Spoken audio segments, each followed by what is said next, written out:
korban ini diawali semenjak manusia pertama. Siapa kira-kira lo? Yang pertama kali mengerjakan kurban, melaksanakan kurban, siapa kira-kira?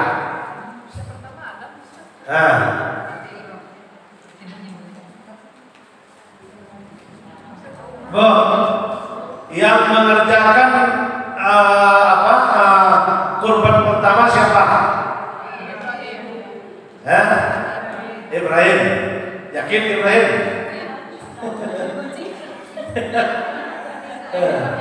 Ibrahim itu sudah generasi berapa dari Adam itu? Sudah generasi berapa dari Adam? Ibrahim. Yang mengadakan kurban ini pertama kali, nanti nyampe rumah buka surah Al-Maidah ayat 27 sampai dengan ayat 30. Di situ diceritakan oleh Allah. Siapa yang mengadakan? Anak Nabi Adam. Siapa namanya? Khabil dan itu ingat kok tadi. Ya. Di korban pertama kali yang melakukan adalah Khabil dan karena mereka bertengkar. Sudah cukup umur, mau menikah, sama siapa mau menikah? Padahal orang belum ada selain daripada dia. Manusia yang ada ketika itu cuma Adam dan Hawa, dan setelah itu anaknya. Hawa itu melahirkan 11 kali, setiap melahirkan kembar. Berarti berapa anaknya? 22 kembar. Setiap lahir kembar, perempuan 1, laki 1, perempuan 1, laki 1. Berarti berapa perempuannya? 29. 11 laki-laki dan 11 perempuan. Maka setelah sampai umur, yang anak laki-lakinya pun demikian, yang anak perempuannya pun begitu, sudah mau menikah, tapi sama siapa mau menikah? Maka Adam ketika itu mempunyai usul atau memohon kepada Allah memberi petunjuk. Maka kata Allah, hai Adam, kalau memang anakmu sudah mau menikah, karena belum ada manusia lain, maka syariat ditetapkan oleh Allah ketika itu, maka anakmu lah dikawin silangkan. Yang kembar yang kecil dikawinkan dengan kembar yang besar. Contoh, yang kakaknya kembar perempuan dengan laki-laki, yang laki-lakinya dikawinkan ke kembaran yang adiknya. Yang kembaran adiknya laki-laki dikawinkan ke kembaran adiknya yang tua.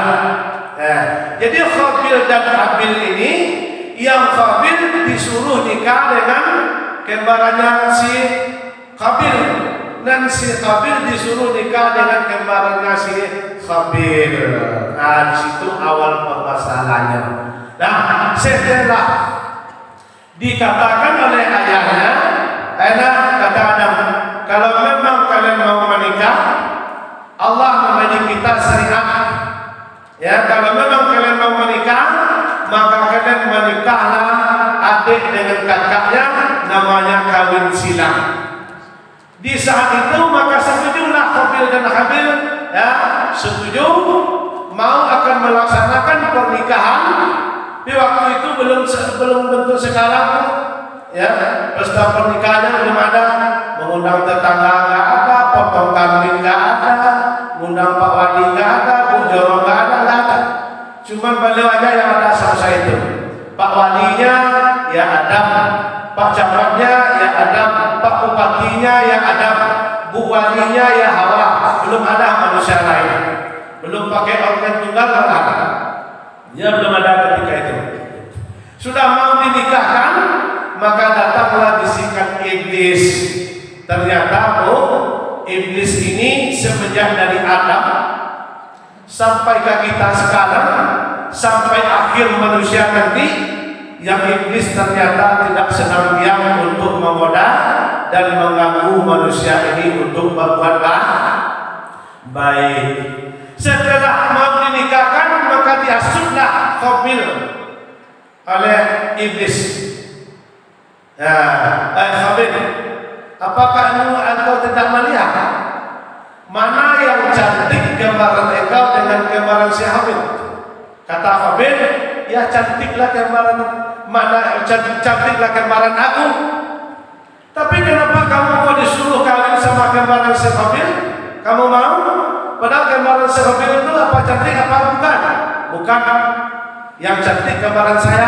Jadi ternyata wanita yang dua ini yang cantik wajahnya adalah gambaran si Habil. Yang kurang cantik wajahnya adalah gambaran si Habil.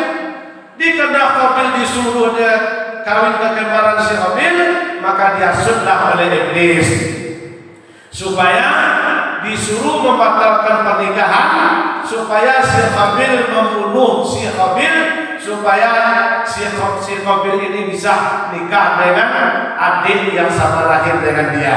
Ini bisikan iblis.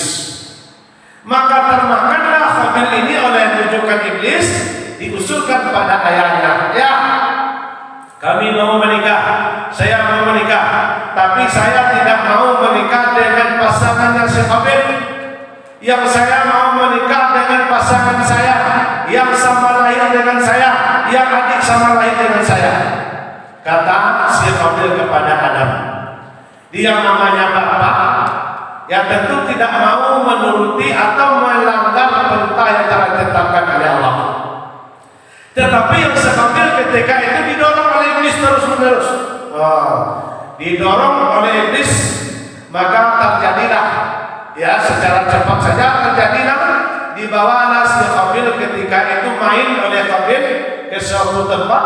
Di saat itu dalam Al-Quran tadi itu kan ceritakan kejadian yang sebenarnya itu ayat 27 sampai dengan ayat 30. Bagaimana kisahnya, caranya si Qabil membunuh si Qabil itu sudah ada.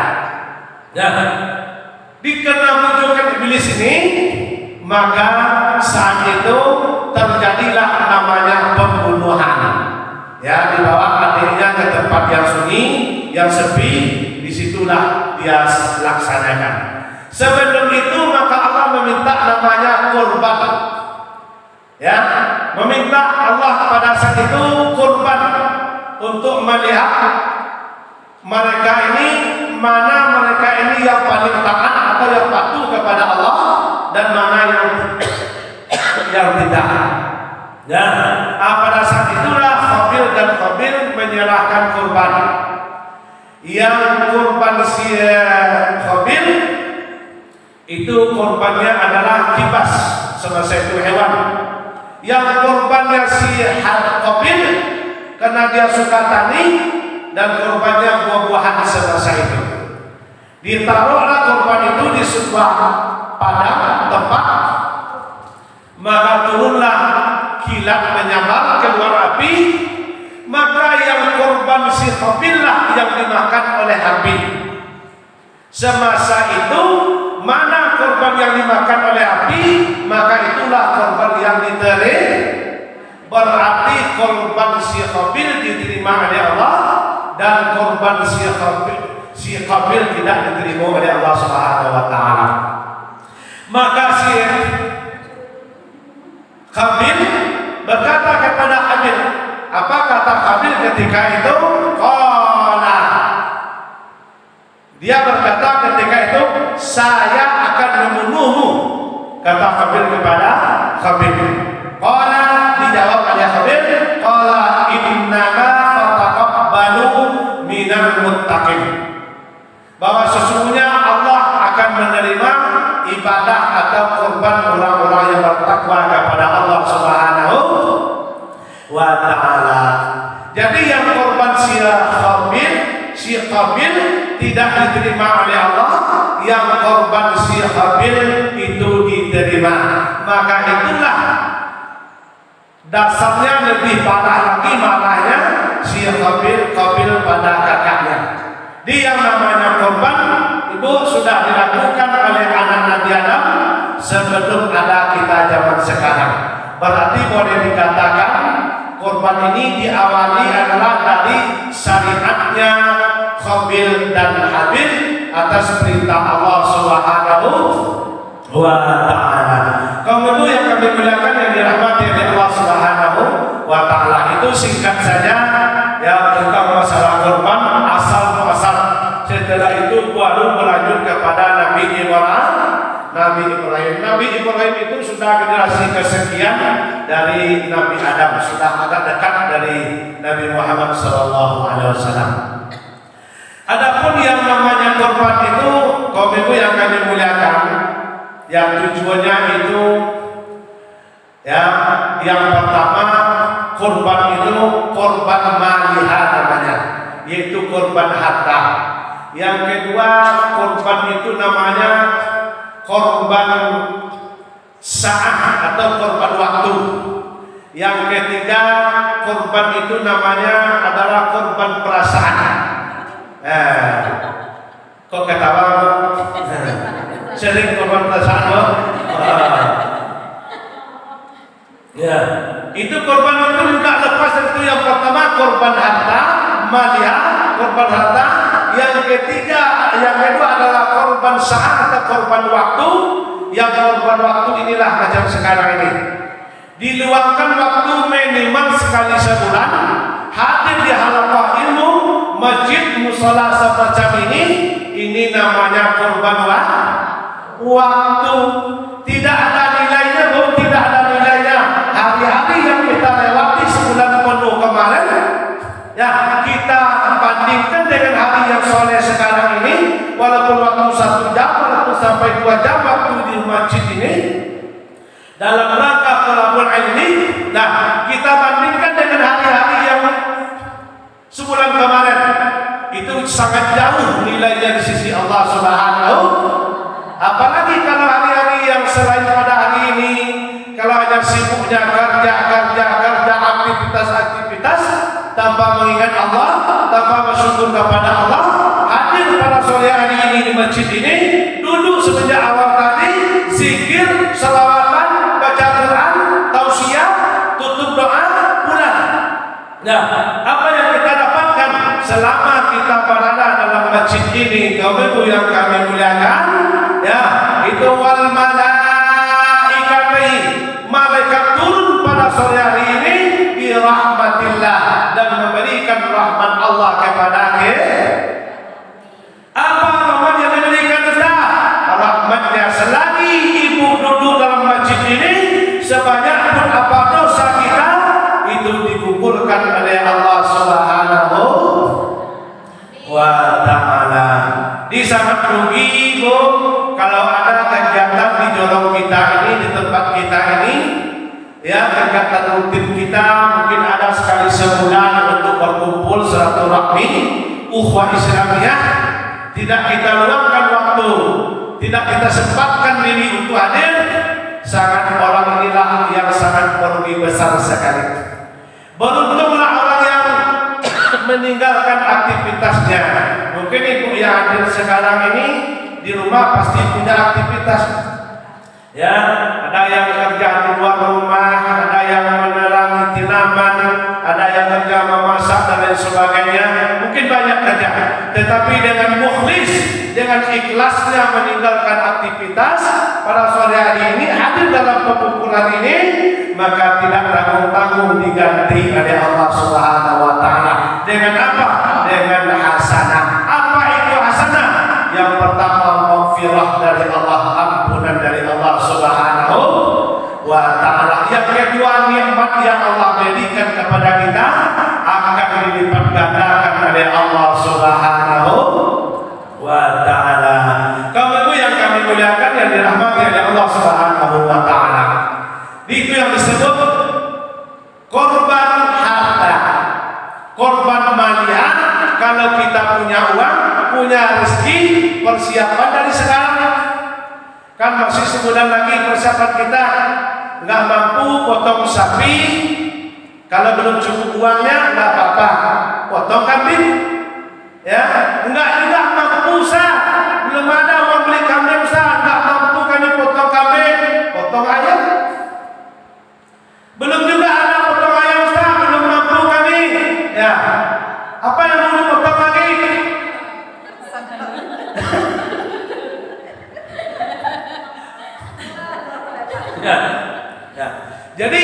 disebut mal itu bukan hanya sebatas uang, bukan hanya sebatas harta.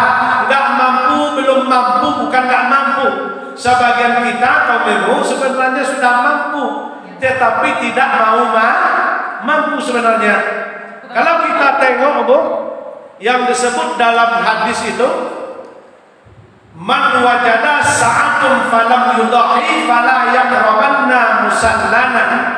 Barang siapa yang sudah Allah kasih nikmat sa'atun pada saat itu, tetapi mereka malas untuk berkorban, jangan sekali-kali mereka mendatangi musolaku untuk beribadah. Ibadah apa maksudnya? Ibadah sholat Idul Adha. Contoh, di mana garis besarnya orang yang mampu? Ya, supaya jangan kita salah paham. Yang disebut dalam hadis tadi, man wajada sa'atun. Barang siapa yang memiliki kelebihan rezeki sa'atun pada saat itu, yang dimaksud itu Bu, sampai besok 2 hari sebelum memotong kurban, kita sudah punya celengan, contohnya uang perai, uang yang nggak ada lagi, buat nggak ada lagi kredit yang dibayar sama uang itu, berarti uang simpanan murni. Contohnya 6 juta. Beli kambing, taruhlah kambing korban sekarang semahalnya 3 juta. Ini maksud hadis ini tadi, dibelikan kambing 1, berlebih lagi sebanyak beli kambing itu, menurut hadis tadi sudah mendapat mereka itu hukumnya sunah muakkadnya, yaitu ibadah itu yang dimaksud sebenarnya. Tapi yang saya bilang tadi, sebenarnya kita banyak yang mampu tetapi tidak mau memampukannya. Apa maksudnya? Banyak yang banyak hartanya, kadang-kadang sampai Idul Adha itu 50 juta, 40 juta, 30 juta uangnya di pos itu, hartanya banyak. Tapi giliran nyampe Idul Adha, dia pura-pura tidak tahu. Ini yang dimaksud oleh Nabi tadi. Ya, enggak boleh mereka itu mampir di masjid aku, kata Nabi, ketika Idul Adha. Jadi dia contohnya mampu untuk kurban, tapi enggak mau dia kurban, percuma dia salat Idul Adha. Itu maksudnya. Percuma dia sholat Idul Adha. Tetapi kami ada uang Ustaz 6 juta Ustaz, tapi ada cicilan yang akan dibayar sekitar 2 juta. Itu belum dapat. Ini bersih. Memang bersih uangnya, contohnya 6 juta. Kalau kita kalikan beli kambing 3 juta, berarti kan 2 kambingnya. Dibeli kambing 1, berlebih 1 ekor kambing lagi, maka kata hadis tadi sudah mendapat orang ini hukumnya diharuskan untuk kurban. Tapi uangnya bersih, bukan uang yang contohnya bulan itu ada tunggakan bank atau ada setoran ada setoran kredit ini dan itulah yang dibayar. Nah, itu belum. Kenapa? Berarti belum bersih uang simpanannya. Sama dengan zakat. Zakat mal kita dalam 1 tahun itu dihitung keberhasilan murni. Walaupun kita mendapat hasil 1 tahun itu 50 juta, tapi kalau masih ada utang yang akan dibayar 30 juta, yang wajib dikeluarkan hanya 20 juta. Sama hukum zakat gitu juga. Walaupun simpanan kita 50 juta zakat, tapi ada utang yang 30 juta. Yang 30 juta nggak boleh dikeluarkan zakatnya, yang dikeluarkan hanya 20 juta. Berarti itu yang murni hak kita, yang punya kita. Sama hukumnya yang kurban tadi gitu juga. Kita punya celengan, tetapi ada lagi yang boleh kata contohnya kita sudah mau kurban, tapi memang belum tercapai. Ada kita meminjam contohnya kepada orang-orang lain karena dia mampu, kita pinjam uang itu untuk kurban, berjanji dengan ikrar akan membayar setelah itu nanti, boleh. Nah, boleh. Ini yang nggak boleh tadi itu kita punya utang dengan orang yang kita perlukan ini, padahal hukum membayar utang itu adalah wajib. Nah, itu yang nggak boleh. Itu nggak boleh. Tapi kalau sudah sekarang ini kalau untuk 1 ekor kambing paling tinggi 3 jutaan untuk kurban. 1 Saya rasa mungkin 2,5 juta sudah dapat untuk kurban. Berarti ada 5 juta, berarti sudah. Nah, itu sebenarnya hukum kurban. Tapi kita ya umumnya lah mungkin kita selaku umat Islam memang kesediaan hati untuk kurban itu memang agak berat ya. Ini yang susah itu kan memang membeli yang susah. Memang susah membeli itu. Ya, yang gampang kan minta. Ya. Nah, tidak mampu kita beli sapi, enggak apa-apa. Enggak mampu beli kambing tahun ini, ya enggak apa-apa. Berdoa aja mudah-mudahan tahun depan sempat. Terus apa lagi ya? Kalau belum mampu beli sapi, kurban, belum mampu beli kambing, kurban, beli ayam. Setelah itu potong ayam, dipanggil tetangga, panggil kalian kerabat, berdoa bersama, itu namanya kurban. Kok dikatakan kurban saja? Kurban lah. Kurban apa? Kurban perasaan apa? Kurban perasaan yang dimaksud? Nah, kalau seandainya semenjak Ramadan terlewat kemarin kita sudah ada masalah dengan tetangga, dengan karib kerabat, saling memojokkan, saling memfitnah, saling menyakitkan, sering uduk, sering domba, ya, maka di saat hari itulah dipanggil ke rumah kita untuk namanya silaturahmi. Kok dikatakan korban perasaan? Ya perasaanlah. Walaupun hati kita sakit, jangan dianggap lagi hati kita sakit, tapi habiskanlah rasa dendam. Biarkan orang memfitnah kita, asal jangan kita memfitnah orang. Biarkan orang mengunjing kita, asal jangan kita mengunjing orang. Biarlah orang itu memusuhi kita, asal jangan kita memusuhi orang. Biarlah anjing menggigit kita, asal jangan kita menggigit orang. Paham? Paham? Dia nggak mampu beli sapi tahun ini, ya nggak apa-apa, berdoa tahun depan, insya Allah depan. Ya, nggak mampu juga beli kambing, ya nggak apa-apa. Korban apa lagi? Masuk yang kedua, namanya korban waktu. Nah, mana korban waktunya sah?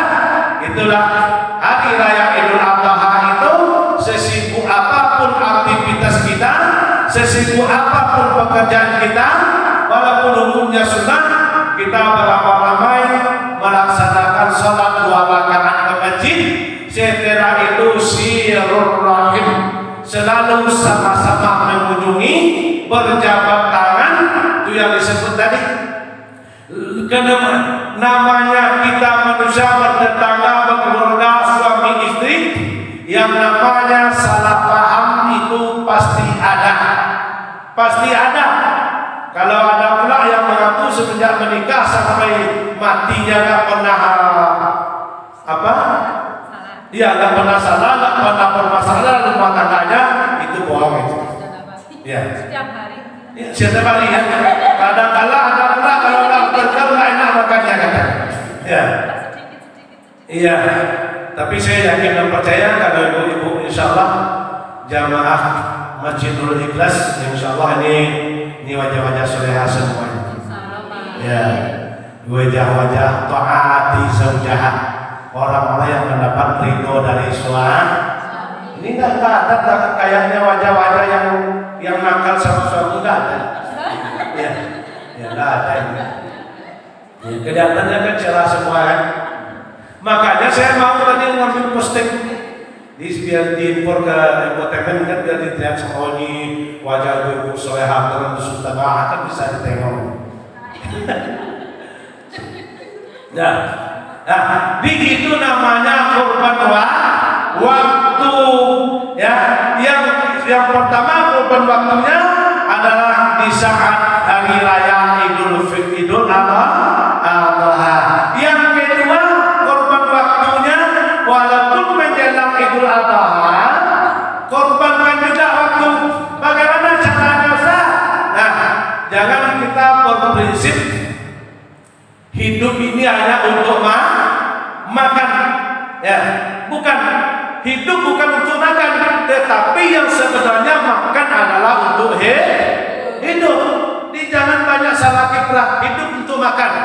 Jadi kerjanya itu mencari makan aja dari pagi sampai sore, dari pagi sampai sore. Padahal sunnatullah makan adalah syaratnya untuk secara syariat. Ini apa maksudnya?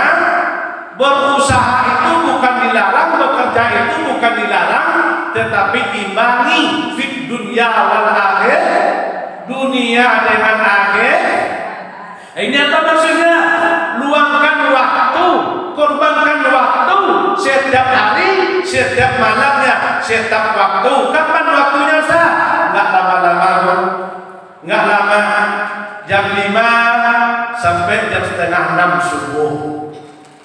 Jam setengah 1 sampai jam 1 subuh. Jam 4 atau jam setengah 4 sampai jam 4 sore. Jam setengah 7 sampai jam 7 malam. Jam setengah 8 sampai jam 8. Berarti kita ambil satu waktu sholat itu paling lama setengah jam kali 5, berarti 2,5. Korbankan waktu yang itu 1 hari 1 malam. Korbankan waktu yang 2,5 jam itu 1 hari 1 malam. Insya Allah, walaupun kita belum sempat untuk korban harta, korban sapi, korban kambing, korban kerbau, tapi mampu mengorbankan yang 2,5 jam tadi 1 hari 1 malam, insya Allah kita akan diselamatkan oleh Allah Subhanahu wa Ta'ala. Itu namanya korban waktu. Ya, dia disebut korban ini bukan hanya korban harta saja. Ya, itu namanya korban waktu. Nah, Bapak Ibu yang kami muliakan yang dirahmati oleh Allah Subhanahu wa Ta'ala. Yang ketiga adalah korban perasaan tadi. Jangan ketawa lagi, Bu. Korban perasaan. Ya. Yang agak sering korban perasaan ini, saya rasa mungkin kami Bu, ya, tepat. Iya, Pak. Ya, Bu. Ya. Kenapa? Yang banyak sekali yang menjadi korban perasaan adalah ibu-ibu atau para Kenapa? Yang membuat korban perasaannya itu banyak. Yang pertama sekali suami, yang kedua anak, yang ketiga keluarga, yang keempat tetangga. Tetangga ini banyak yang resek. Ya, ganteng suami kita nggak baik, jelek suami kita apalagi. Ya, rajin suami kita nggak baik, baik ekonomi, ya, kena rajinnya, malas pun dia bicarakan sepanjang orang. Itu yang sendiri, tapi kami Minang kalau insya Allah kalau ibu-ibu dari seberang nggak ada, orangnya baik-baik semuanya, Bang. Ini yang banyak itu kami di sinilah. Ya, kalau ibu-ibu dari seberang insya Allah ada. Ya.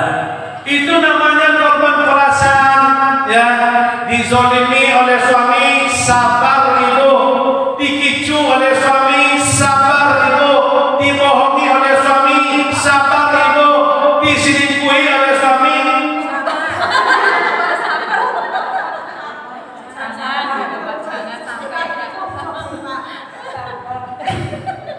Nah, insya Allah kalau laki-laki khususnya dan umumnya adalah di dusun tanah, insya Allah tidak ada peluang untuk selingkuh. Ya, kenapa? Karena suami yang ada di sekitar kita ini dia di rumah aja. Yang peluang selingkuh itu orangnya kerjanya keluar. Ya, keluar. Sering masuk kantor kabupaten ke provinsi atau daerah. Itu besar peluangnya untuk selingkuh. Tapi kalau sekitar orang ini dengan siapa selingkuh nggak ada. Nggak ada. Ya, ya apalagi insya Allah, ya seperti yang saya bilang tadi, istrinya soleha sudah pasti suaminya soleh. Kalau suami soleh nggak akan berbuat sedih, nggak akan, yakin kalau suami soleh. Di korban ibu pertama korban adalah sama suami. Kadang-kala ada suami, ada ibu-ibu ini agak salah pilih suami. Apa salah pilih Ustaz? Ada kadang-kala dapat suaminya itu kayak perangannya kembarannya Firaun. Ada itu. Ada sebagainya yang dapat. Kenal dengan Firaun? Hah? Nama? Firaun. Nah, enggak kenal namanya, kenal kan? Ada. Mana contohnya? Contohnya kalau dapat suami, mohon maaf kalau ada yang dapat suami pertama, dia nggak mau taat sedikit pun kepada Allah, nggak mau taat sedikit pun kepada Rasul, nggak mau melaksanakan sedikit pun perintah Allah, nggak mau meninggalkan larangan Allah, itu namanya adalah kembarannya. Kembarannya udah lama meninggal, kembarannya tinggal. Ya, ini apa namanya? Kalau bahasa kami Minang, salah memilih laki. Tapi kalau masih dia hidup, ya belum bisa dikatakan salah. Kenapa? Masih ada waktu untuk baru. Di dunia ini tidak ada manusia yang tidak bisa dari apa menjadi siang, dari buruk menjadi bah. Tidak menutup kemungkinan. Yang penting dia mau berusaha. Nah, ini tidak menutup juga adalah perannya istri yang solehah. Di istri yang solehah ini perannya, kalau suaminya kurang taat, termasuk peran istri untuk mengontrol namanya. Ini tapi kan suami itu pemimpin, Ustaz. Betul. Sebenarnya suami itulah yang mengajak istrinya untuk berbaik, sholat, baca Quran, puasa, anak dan istrinya adalah jamin penuh 100% oleh seorang suami. Tetapi saya banyak sekali sampai ke Padang, sampai ke Kalau, saya ke TKA, banyak sekali komen ibu-ibu. Pertanyaannya adalah, kami alhamdulillah sholat tinggal Ustaz, bahkan kami sholat berjamaah lagi ke masjid, tapi suami kami sampai hari ini nggak mau dia sholat, katanya gitu. Bagaimana untuk sholat kami Ustaz? Yang ibadah ibu-ibu, kataku, yang amalan ibu-ibu tetap untuk ibu yang dosa bapak, yang dosa suami, yang dosa laki tetap untuk nggak ada kaitannya ibadah ibu dengan dosa suami. Jangan ragu. Tapi kalau mampu ibu untuk amal ma'ruf, mengajak dan mengajak dia untuk tobat, maka lebih baik. Tapi jangan marah-marah. Nggak boleh pakai sapu. Ya. Jangan siram pakai air, nanti subuh dan nggak bangun pakai air satu gayung. Ya. Bertambah berantakan jadinya. Nah, itu korban perasaan. Nah, perasaan tekanan dari suami, perasaan tekanan dari anak. Sekarang ini orang tua, masya Allah, ya, kami di luar, kami di sana, masya Allah. Orang tua sekarang ini sangat dituntut sekali untuk melapangkan, ya, untuk menghadapi tingkah laku atau perangai anak-anak zaman sekarang ini. Ya, jauh bedanya dengan kita dulu, jauh.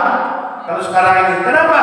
Karena kemajuan teknologi, karena faktor lingkungan. Ditertekan perasaan sabar itu sebagai amal soleh. Tertekan perasaan oleh suami, sabar itu adalah pintu soleh. Ibu gampang cari surga, gampang, nggak sesusah kami, sangat gampang sekali. Ya. Surga itu Pak. Hah? Ditinggal selingkuh sabar. Sabar. Gimana tuh Pak? Ya. Di sering ditinggalkan sabar. Itu adalah pintu surga. Tetapi sepanjang ditinggalkannya itu keberangkatannya ada tujuannya. Kalau keberangkatannya itu tujuannya adalah untuk kebaikan, wajib seorang istri untuk mensupport dan ikhlas. Kalau dia ikhlas dan sabar, itulah salah satu pintu surga. Tapi ya itu tadi. Tapi kalau kepergiannya pergi sore, pulang pagi, main judi, main gaplay, main domino, nah itu nggak perlu sabar itu. Iya, ya. Lalu nyampe rumah aku tenang aja langsung. Nah, itu bercanda aja. Ya. Jadi ibu sangat gampang sekali untuk mendapatkan surganya, gampang. Lain kami laki-laki. Kami laki-laki susah mencari. Syaratnya aja berbeda. Ibu cuma 4 mencari pintu surga, kami 5. Mana yang banyak 5 dan 4? Banyak 5. Di gampang itu. Jadi insya Allah mudah-mudahan ibu yang ada jamaah Masjid Nurul Ikhlas ini insya Allah mudah-mudahan rutin setiap bulannya, setiap tanggal 1 silaturahmi ukhuwah Islamiyah memperlihatkan wajah yang jernih. Fakku wasfahu. Selesai acara kita sebelum pulang salaman. Itu namanya fakku wasfahu. 1 bulan kemarin mungkin banyak, ada yang nggak tegur sapa, ada yang nggak merasa nggak enak hatinya. Sekali sebulan dikuburkan. Ya dihabiskan semuanya. Kalau ada unek di dalam hati. Nah, ibu yang kami muliakan dan dirahmati oleh Allah Subhanahu wa Ta'ala. Di korban perasaan ibu, suami, anak, keluarga, tetangga. Ini nggak bisa dipungkiri, yang 4 ini nggak bisa dipungkiri. Tetangga, keluarga. Keluarga mana? Banyak terjadi perceraian, perpisahan karena masuknya pihak ketiga. Pihak ketiganya siapa? Adalah selaku orang tua. Kadang-kala anaknya baru menikah, yang orang tuanya cerewetnya bukan ampun, bukan main, mau mengurus rumah tangga anaknya. Ini namanya pihak ketiga. Ya. Atau ibu sendiri yang pernah merasakan dari keluarga yang suami, dari keluarga kita, ini perbuatan suami tidak disenangi oleh keluarga, beginilah begitulah ceritanya, kabarnya yang dia baca, keburukan ini segala macam. Kalau ibu sabar, ikhlas, itu namanya korban perasaan. Sepanjang itu baik menurut keluarga ibu, pertahankan dan pegang teguh-teguh, walaupun perasaan kita menjadi korban, insya Allah salah satu menjadi amal soleh di sisi Allah. Kalau ibu yang kami muliakan, yang dirahmati oleh Allah Subhanahu wa Ta'ala, itu tujuan korban tadi itu. Yang pertama korban maliha, harta.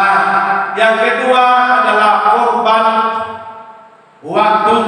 Yang ketiga adalah korban perasaan. Ini sejalannya yang 3 ini. Kalau korban mal, walaupun kita belum mampu untuk yang besar, yang kecil saja. Mana yang kecilnya Ustaz? Kami nggak punya uang Ustaz, nggak mampu korban sedekah. Oh, kami sedekah nggak punya uang Ustaz, nggak punya piti, kami untuk sedekah. Piti cuma untuk belanja anak sekolah saya, contoh gitu. Nah, kalau nggak punya uang untuk sedekah, nggak punya uang untuk berbagi, ya. Ada sedekah yang nggak punya modal, tetapi tetap nilainya sebagai sedekah, tetap nilainya sebagai amal soleh. Apa itu? Tebarkanlah senyum manis di antara saudara. Ya, ketemu di jalan senyum, tapi jangan ketemu sama suami orang. Ini kalau ketemu sama suami orang, senyumnya Masya Allah serani. Pas ketemu sama suaminya,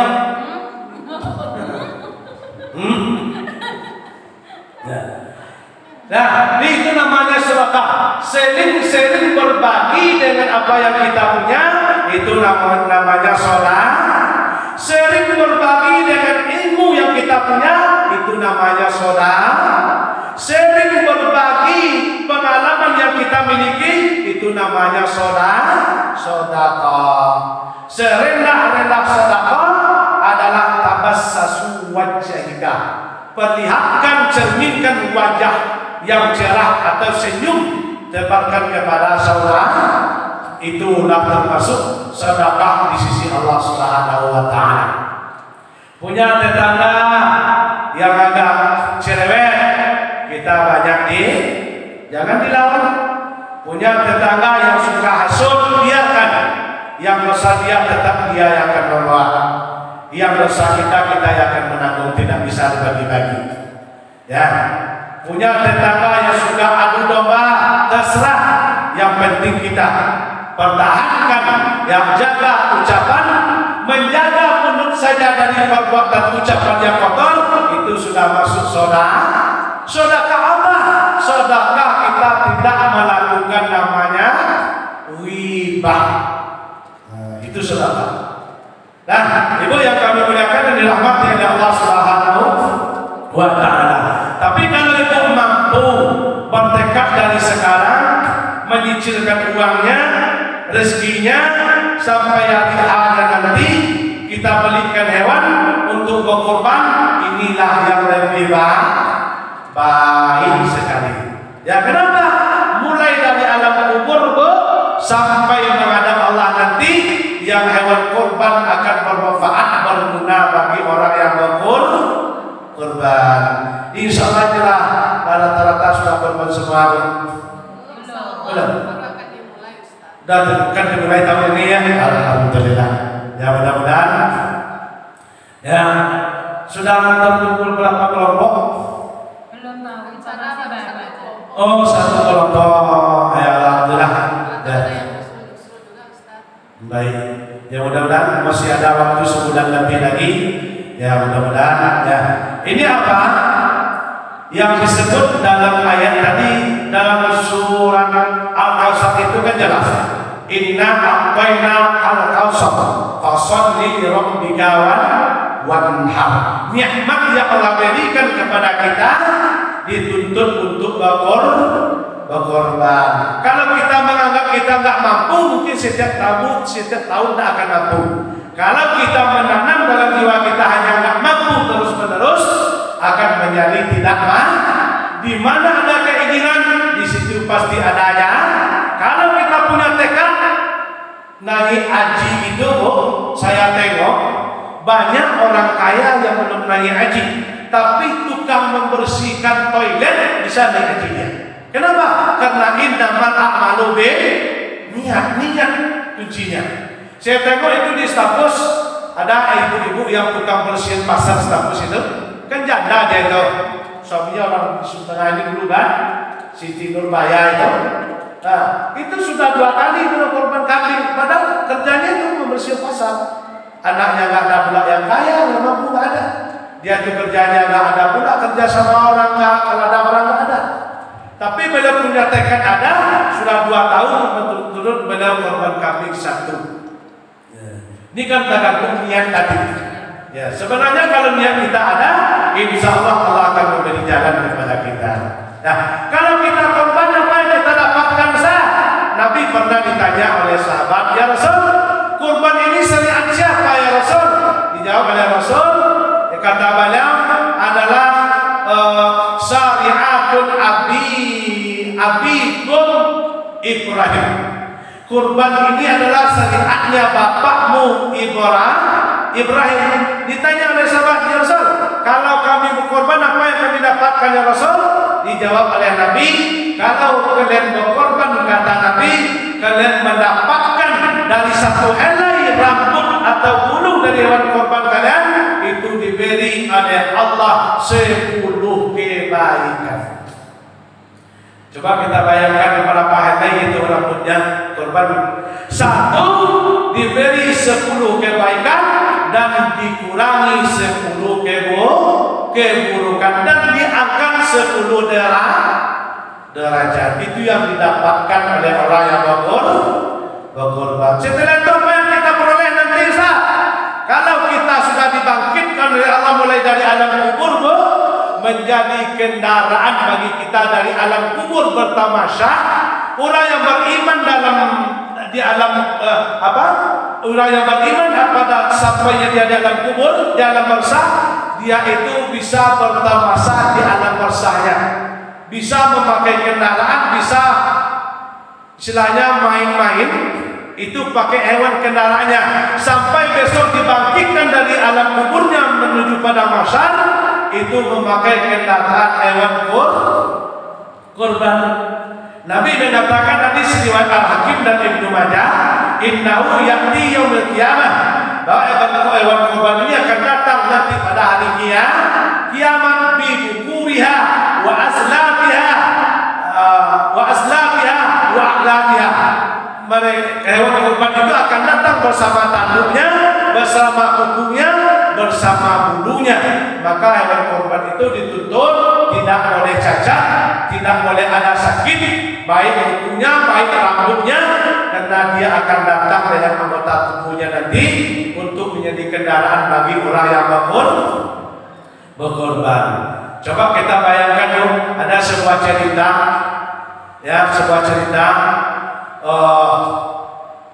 Nabi Daud pernah bertanya kepada Allah Subhanahu wa taala, kalau seandainya umat Muhammad itu berkorban, kira-kira apa pembalasannya?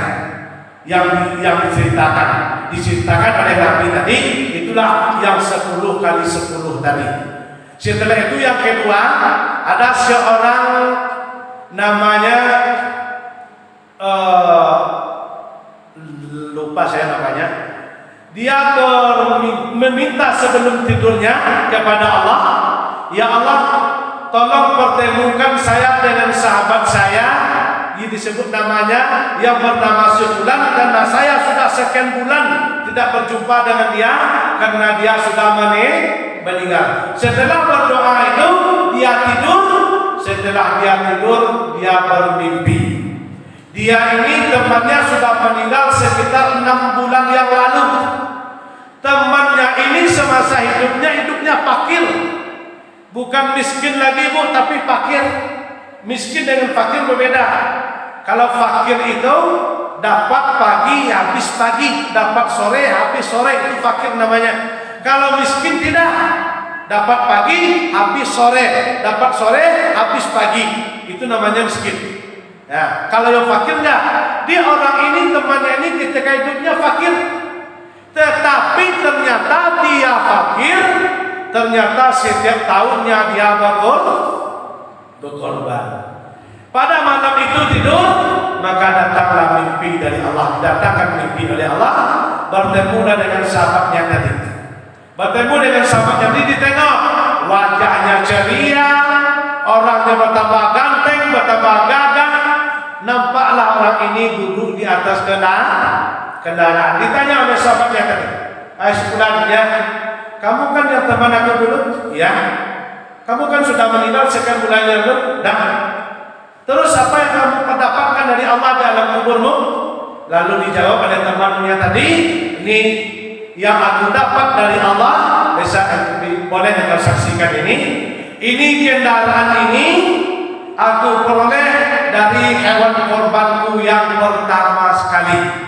Ternyata yang menjadi kendaraan kita nanti, kalau kita belum mampu atau tidak diakikahkan oleh orang tua kita dulu, terus kita tidak pula mampu atau tidak pula mau untuk akikah untuk kita sendiri, ternyata hewan kurban pertama kita yang menjadi kendaraan kita nanti dibangkitkan dari alam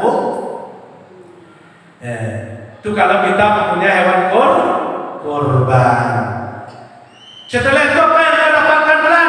Setelah itu aku dapatkan ampunan dosa dari Allah Subhanahu. Ternyata